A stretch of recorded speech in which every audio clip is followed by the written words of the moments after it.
Olá, leitores do Bahia Notícias, eu sou Camila São José, repórter da coluna de Justiça.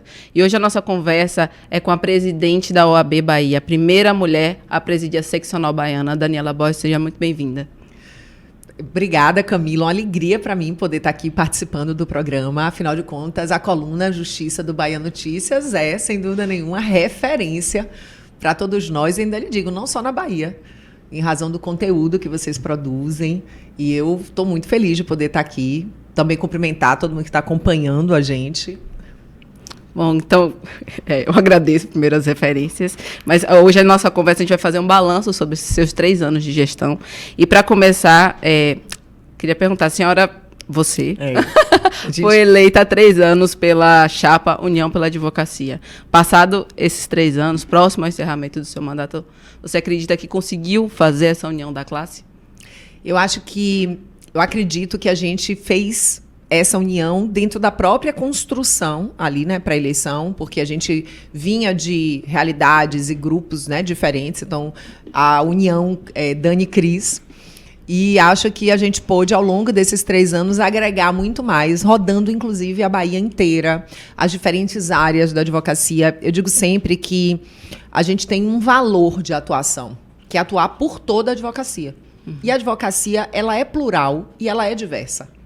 Imagine, a realidade da advocacia em Salvador não é a mesma da realidade da advocacia em Botirama. Nós estivemos em Botirama. Ou em Santo Inês, há pouco tempo, estive em Santo Inês. Então, a realidade da advocacia é diferente em nosso estado, a depender da sua área de atuação. Os desafios que você vive na advocacia criminal são diferentes da advocacia tributária. Eu sou tributarista. Juizados, a gente tem desafios imensos. E, inclusive, também, eu sou um jovem advogado, eu sou um advogado já idoso, eu estou ali com 10, 15 anos de formado, eu tenho o meu escritório sozinho, eu sou empregado, eu sou associado. E a gente tem esse compromisso de atuar por toda a advocacia, compreendendo essa diversidade, compreendendo que a gente tem que atuar nessas diversas demandas e desafios que a advocacia enfrenta, mas também fazendo mais por quem precisa mais. Eu acho que isso também é um compromisso nosso. Existem advogados que precisam mais do apoio da instituição. E a gente tem, ao longo desses 3 anos, construindo diversas ações para trazer esse olhar especial para o interior, compreendendo a diversidade, inclusive, dentro do próprio interior, né? O OAB por toda a Bahia. A gente já esteve em mais de 73 municípios, em municípios que sequer são sede de subseção, em municípios que sequer têm fórum. E, além disso, a gente tem estado, dentro aqui da realidade também da capital, as diferentes realidades, né, dessa advocacia, procurando, né, fazer e fazer com. Eu digo sempre que o desafio não é só fazer para, é fazer com. E por isso a representatividade ela é tão importante. Porque é importante que as ações para quem precisa da política da OAB, né, dos projetos da OAB, sejam pensados por quem está enfrentando os desafios. Isso serve para a jovem advocacia, serve para a pauta das mulheres advogadas, da advocacia negra, dessa advocacia do interior. Então, eu acho que a gente tem conseguido unir ainda mais a advocacia por meio dessa ação, por meio de pensar soluções para esses desafios que não são poucos, e, com isso, construir, né, ações que impactam positivamente no dia a dia dessa advocacia baiana, sofrida, mais competente, resiliente, batalhadora. Então, está sendo assim, bem bacana chegar ao final do triênio, podendo ter visto tanto e tendo feito tanto. Você já adiantou essa questão do interior. Na sua gestão, você focou muito viajar pela Bahia, né? Seja na inauguração de subseções, salas de advocacia, até desagravos públicos, né, a favor de advogados. Qual o retrato que a senhora faz hoje dessa advocacia baiana, principalmente do interior do estado, né, após esses 3 anos? Os maiores desafios, sobretudo no judiciário, na justiça comum, são no interior. Eu acho que o fato de eu ter rodado tanto, ter ouvido, ter olhado nos olhos dos advogados, muitas vezes até de partes mesmo, que às vezes você está no interior, as pessoas vão, né, sabem que você está ali e vão. Realmente a gente tem desafios imensos na justiça comum. Falta de juiz, tem comarca que está sem juiz mesmo, porque o juiz, ele chega, se ele passar 6 meses numa comarca, ele não resolve o problema da comarca. Então, tem comarca no nosso oeste, sobretudo, está mais de 10 anos sem um juiz que tenha ficado efetivamente por mais de 6 meses. Então, existem locais em que as pessoas perderam assim, a esperança da possibilidade do judiciário funcionar com efetividade. Amorosidade, a falta de juiz, de servidor, o processo não anda. Então, assim, é uma realidade muito desafiadora. Mas, ao mesmo tempo, eu consigo ver uma mudança nesse cenário. A gente lutou muito, desde o início do triênio, pela nomeação por todo o cadastro reserva do concurso de magistrados. E o presidente Nilson nomeou, né, todo o cadastro reserva. E também pela realização de concurso para servidores. Chegou a ser feito concurso.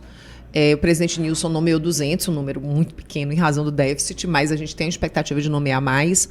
E por que eu estou lhe dizendo isso? Porque em janeiro agora, a gente fez uma caravana de prerrogativas pelo Oeste e em várias comarcas que estavam há muitos anos sem magistrado, a gente encontrou juízes dessa nova turma.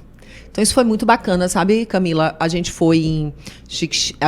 Começamos em Irecê, Canarana, Lapão, Gentil do Ouro, Xique-Xique, Botirama, Santa Maria da Vitória, Bom Jesus da Lapa, Barreiras, Luiz Eduardo, tudo em uma semana. Mas, por exemplo, em Botirama, estava há anos sem juiz. Chegamos lá, tinham 2 juízes.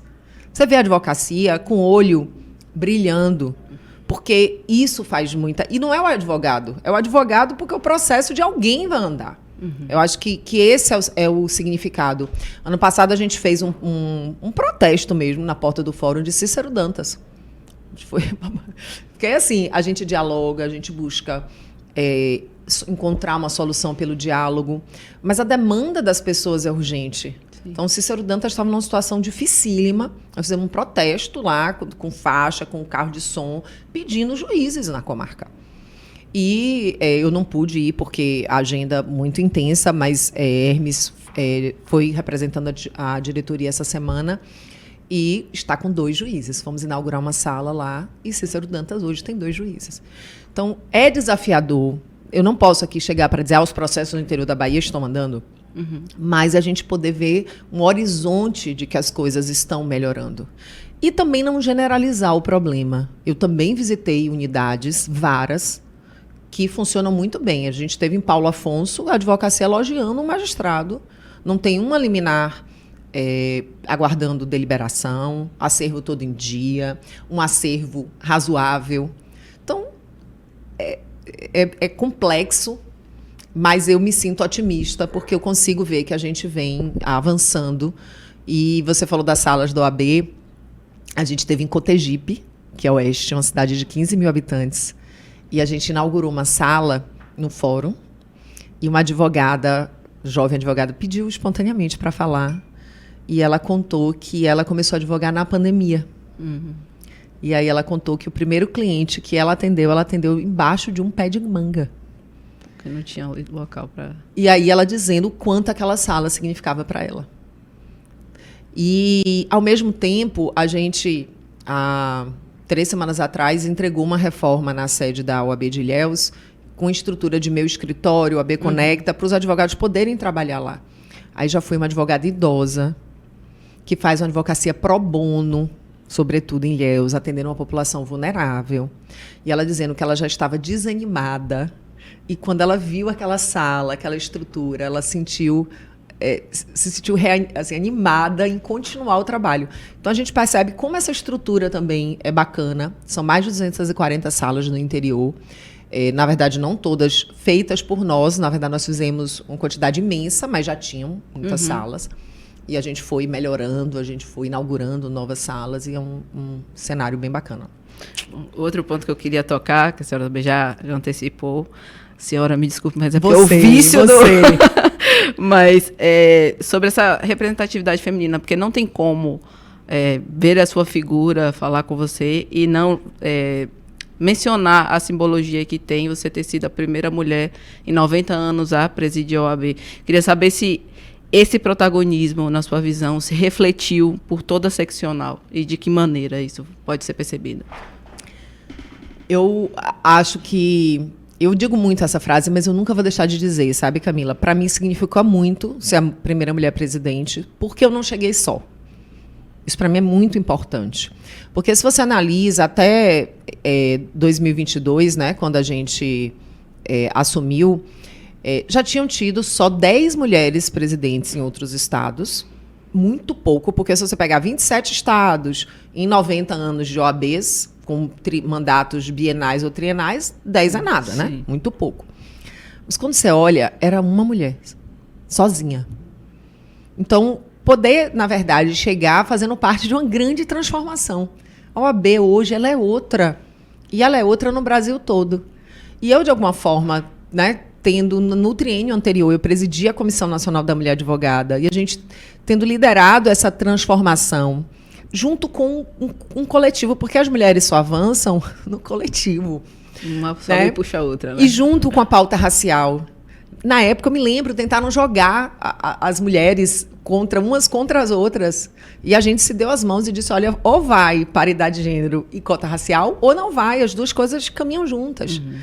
E aí a gente hoje vê em todos os estados, né, essa paridade de gênero, as cotas raciais, a OAB mudou.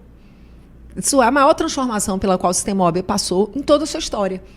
Então, isso tem um significado muito bacana para mim, porque eu acredito muito nessa construção coletiva, sabe? Mas também compreendo a importância da representatividade. Né? Assim, como faz diferença ter uma mulher presidente, porque isso é um simbólico e é algo que as mulheres, em regra, não ocupam. E o sentimento que isso desperta nas pessoas, do eu também posso. Eu não tinha tanto essa noção quando eu comecei. Mas logo quando eu tomei posse, um amigo disse, né, contou que a filhinha dele sempre dizia, quero ser advogada, quero ser advogada. Aí no mês da posse, que estava aquele agito, a primeira mulher, presidente da OAB, ela virou e disse assim, papai, agora eu não quero mais ser advogada, agora eu quero ser presidente da OAB. Então, representatividade importa.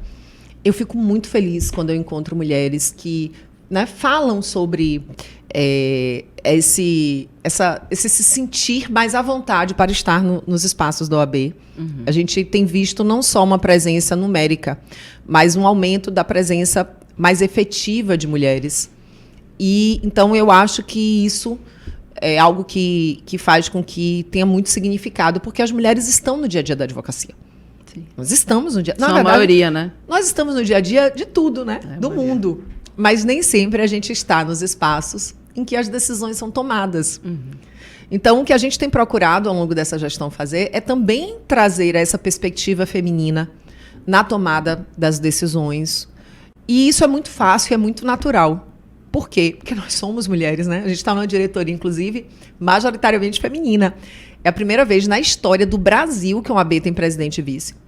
Nossa secretária-geral, Esmeralda Oliveira, também é uma mulher. Claro que nós temos os nossos homens, que fazem um trabalho também belíssimo, né, Igor? Temos que prestigiar também os homens, Hermes Hilarião e Birajara Ávila, né? Porque é uma construção coletiva. Eu digo que, na pauta de gênero, as mulheres são as protagonistas.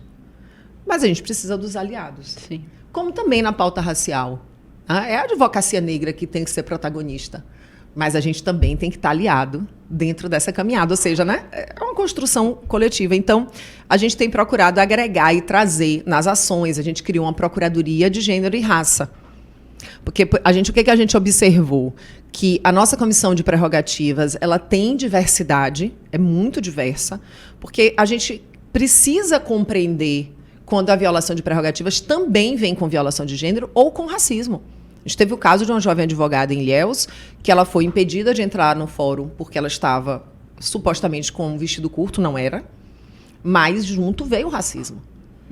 Ela era uma jovem advogada negra e as palavras usadas pelo segurança. Então, a gente precisa ter essa diversidade nesses espaços para que isso seja reconhecido de imediato e que isso seja tratado devidamente de imediato. E a Procuradoria é uma segunda etapa, né? A gente tem a Comissão de Prerrogativas fazendo um primeiro atendimento, mas se tiver qualquer adoção de medida judicial, qualquer atuação em corregedoria, é a Procuradoria. Então, a gente cria a Procuradoria Adjunta de Raça e Gênero. Mandar um abraço para a doutora Lília Azevedo. E ela traz, então, na Procuradoria, um olhar para a nossa atuação judicial também sob essa perspectiva. a gente criou uma coordenação de inclusão e diversidade, né? Doutora Renata Deró. Por quê?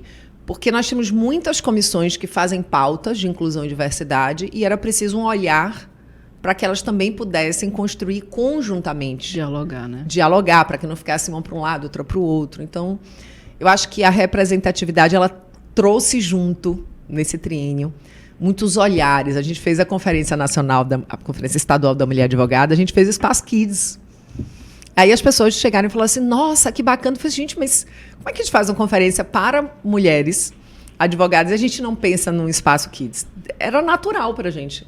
Aquilo ali foi uma das primeiras coisas que a gente pensou. Tem que ter um Espaço Kids e um Espaço Kids legal. Ainda levei meu filho lá, ficou lá. E como é que está esse debate em relação à proteção dos direitos das mulheres quando elas estão exercendo a advocacia, né? Porque a gente ainda vê relatos, pede prioridade no julgamento de determinada ação, o magistrado que não acaba não reconhecendo, essa questão da vestimenta, que até a OAB está revisando esse código de vestimenta, porque antes só incluiu os homens. Como é que está esse debate, né, para defesa das mulheres nesse sentido? As prerrogativas das mulheres advogadas são duas coisas que eu compreendo de maneira diferente, né? Então, você tem as prerrogativas da advocacia, sim, adentrar livremente fóruns e tribunais, que pode ser violada numa perspectiva de gênero. Então, o direito de entrar livremente em fóruns e tribunais é um direito de qualquer advogado. Né? E se eu sou impedida de entrar no fórum, eu estou tendo essa prerrogativa violada. Mas se eu sou impedida de entrar no fórum por causa do tamanho da minha saia, eu tenho aqui uma questão de gênero. Né? Qual é o tamanho?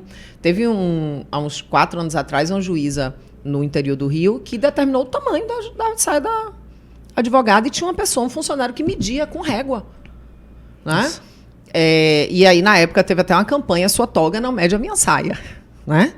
Então, assim, ou seja, é preciso esse olhar e, além disso, existem as prerrogativas realmente relacionadas à mulher no exercício da advocacia, que são, sobretudo, para proteger e pensar a realidade das mulheres na maternidade. As mulheres são livres, se vão decidir se vão ser mães ou não. Né? Mas é muito importante que nós temos políticas para garantir às mulheres o direito de exercer a maternidade e a sua profissão. Isso é muito importante. E nas profissões liberais pode ser muito desafiador. Eu, ao longo da minha vida, eu já encontrei muitas advogadas que, assim, confessaram, né, que desistiram de advogar, que diminuíram a advocacia, que abriram mão de promoções. Eu vivi realidades muito difíceis quando me tornei mãe, tendo que conciliar com tudo e ainda OAB, porque eu fui mãe, primeiro e segundo filho, já no sistema OAB. Então, é importante que a gente tenha políticas para isso. Então, a preferência na sustentação oral, a preferência na audiência é o mínimo para a mulher, né, gestante ou lactante. E a gente tem desafios imensos. É impressionante. Né? Ontem, a gente teve um problema de prerrogativa de um magistrado que estava negando a inversão de pauta para uma advogada trabalhista gestante. Né? A vice-presidente da Comissão de Prerrogativas é advogada trabalhista, tratou com o magistrado e se resolveu. Mas a gente sabe que, infelizmente, isso é um problema. A OAB acompanha os casos, atua de imediato, quando não há ali... Porque, às vezes, também, quando a mulher procura, já houve a violação. Aí a gente vai fazer as atuações em corregedoria, as atuações judiciais. Então, a gente tem um cuidado especial em relação a isso, porque eu fico pensando, é o mínimo. Eu vi casos, por causa do virtual, que o magistrado ele diz assim, não, mas é virtual, ela está em casa. A gente não sabe o que é um bebê. Não sabe o que é a rotina de uma mulher, por exemplo, com um bebê de 2 meses. Né? Tem um outro tema que é processual, porque a lei diz que você tem direito à suspensão dos prazos quando você é a única advogada no processo. E aí lá tem uma formalidade do você comunicar. Né? Você tem que comunicar o cliente e comunicar os autos. Tem magistrado que entende que a mulher teve o neném, ela tem que sair peticionando em todos os processos dela, informando que ela teve o neném. Aí. Veja, essa interpretação é tornar nula a norma. Essa interpretação não é razoável. É uma das coisas básicas que a gente aprende no curso de Direito, que você não pode dar uma interpretação à norma que a torne nula no seu efeito e na consequência desejada. Então, a gente tem, inclusive, também feito um trabalho técnico, né? Fred Didier e Paula Sarno têm artigos publicados, a gente tem procurado divulgar isso, outros autores também, defendendo que não. A mulher advogada, ela tem o prazo suspenso. Se for marcado uma audiência, se for aberto um prazo, ao final dos 30 dias, ela aí comunica e o prazo tem que ser devolvido. Porque aí você assegura efetivamente que a mulher... os primeiros 30 dias na maternidade são assim de uma exaustão tão imensa, né? Então a gente tem esses desafios ainda, eu sei disso, e a gente tem procurado trabalhar de diversas formas para poder prevenir, porque eu digo sempre, o nosso objetivo principal é que não haja violação, portanto é educativo, é divulgar, é difundir, mas tendo a violação da prerrogativa, a gente chegar junto, né, da mulher para poder assisti-la. Então não é nenhum problema de legislação, é um problema mais de comportamental, né? Um machismo que, enfim, é regado em vários setores sociais. Sim.